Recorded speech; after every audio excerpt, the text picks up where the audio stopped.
लालची बहू की कहानी। मनोहर अपने माता पिता के साथ एक छोटे से शहर में रहता था।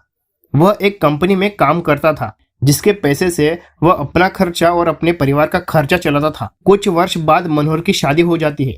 उसकी पत्नी का नाम रिया था। रिया एक बहुत ही लालची किस्म की औरत थी।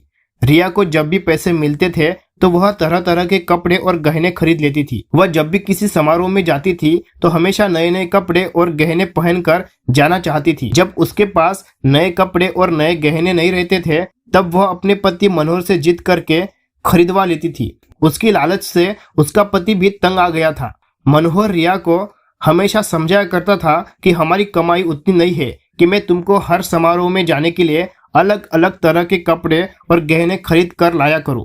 मगर रिया उसकी बातों को मानने के लिए तैयार ही नहीं होती थी। एक दिन जब रिया किसी समारोह में गई थी तब उसकी एक सहेली मनीषा उसके साथ घर पर आई। मनीषा ने रिया की सास से उसके बारे में पूछा। रिया की सास ने मनीषा को सारी कहानी बताई। मनीषा ने अब रिया को सबक सिखाने के लिए एक योजना बनाई। वह रिया के घर से सारा राशन लेकर चली गई और राशन के डिब्बे में अपने गहने और नए कपड़े लाकर भर दिए।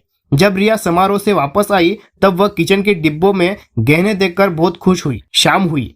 जब रिया खाना बनाने गई तब उसे राशन नहीं मिला।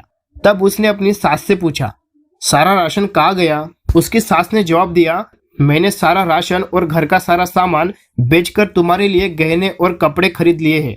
तुम बदल बदल कर हर दिन कुछ नया पहनो इसलिए।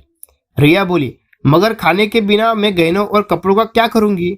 तभी उसकी सहेली मनीषा आई और उसने रिया को सब कुछ बताया कि यह सब तुमको सबक सिखाने के लिए किया गया था। अब रिया को समझ आ गया था कि जीवन जीने के लिए सबसे ज्यादा जरूरी भोजन होता है, ना कि बदल बदल कर गहने और कपड़े पहनना। रिया अब अपने पति से कमाई के अनुसार ही सारा काम करती थी और वह खुशी खुशी रहने लगी।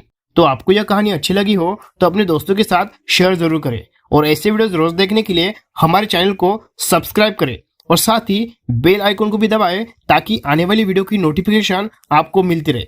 इस वीडियो में इतना ही। तब तक के लिए जय हिंद एंड वंदे मातरम।